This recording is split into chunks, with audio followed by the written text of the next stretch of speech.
दशकम्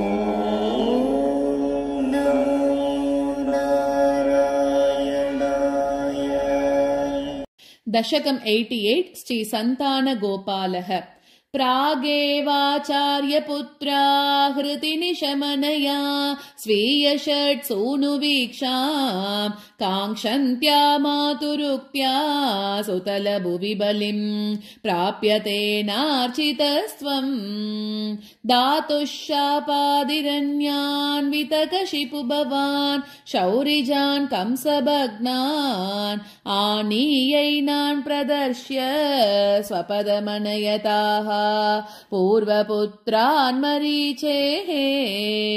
श्रुतदेव इति श्रुतं द्विजेन्द्रं बहुलाश्वं नृपतिं च भक्तिपूर्णं युगपत्वमनुग्रहीतु कामः मिथिलां प्रापिततापसै समेतः।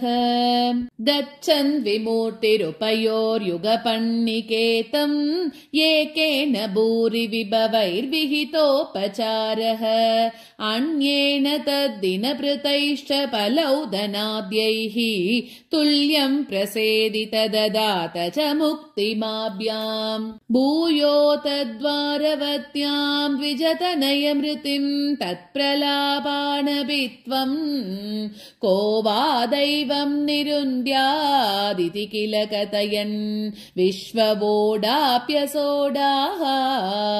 जिष्णोर्गर्वं विनेतुं त्वयि मनुजधिया कुण्ठितां चास्य बुद्धिं तत्त्वारूढां विधातुं परमतमपद प्रेक्षणेनेति मन्ये। नष्टा अष्टास्य पुत्राः पुनरपि तव तूपेक्षया कष्टवादः स्पष्टो जातो जनानामतदवसरे द्वारकामापपार्थः। मैत्र्या तत्रोषितोऽसौ नवमसुतमृतौ विप्रवर्य प्ररोदम् श्रुत्वा चक्रे प्रतिज्ञामनुपहृतसुतः सन्निवेक्ष्ये कृशानुम्। मानीसत्त्वामपृष्ट्वा द्विजनिलयकतः बाणजालैर्महास्त्रैः रुन्दानः सूतिगेहम् पुनरपि सहसा दृष्टनष्टे कुमारे।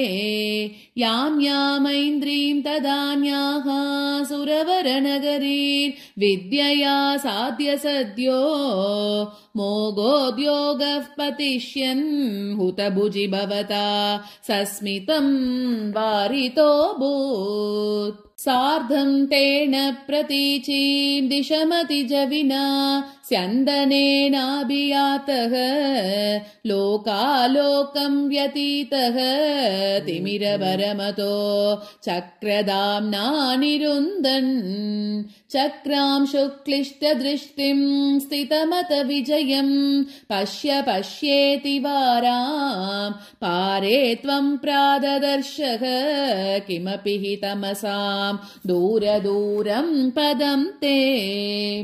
तत्रासीनं भुजङ्गाधिप शयनतले दिव्यभूषायुधाद्यैः आवीतं पीतचेलं प्रतिनवजलद श्यामलं श्रीमदङ्गम्। मूर्तीनामीशितारं परमिहतिसृणाम् एकमर्थं श्रुतीनां त्वामेव त्वं परात्मन् प्रियसखसहितो नेमितक्षेमरूपम्।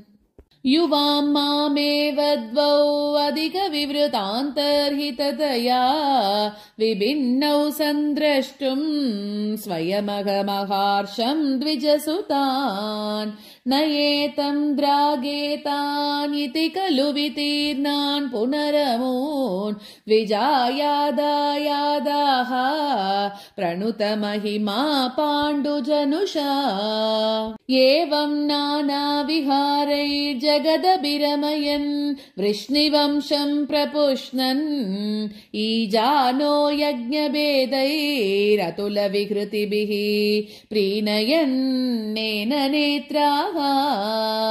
भूभारक्षेपदम्बात् पदकमलजुषां मोक्षणायावतीर्णः पूर्णं ब्रह्मैव साक्षात् यदुषु मनुजता रूषितस्त्वं व्यलासीः प्रायेण द्वारवत्यामवृतदयितदा नारदस्त्वद्रसार्द्रः तस्मां लेभे कदाचित् खलु सुकृतनिधिः त्वत्पिता तत्त्वबोधम् भक्तानामग्रयायी स च खलु मतिमान् उद्धवस्त्वत्त एव प्राप्तो विज्ञानसारं स किल जनहिता यादुनास्ते बदर्याम् सोऽयं कृष्णावतारः जयति तव विभो यत्र सौहार्दभीति स्नेहद्वेषानुराग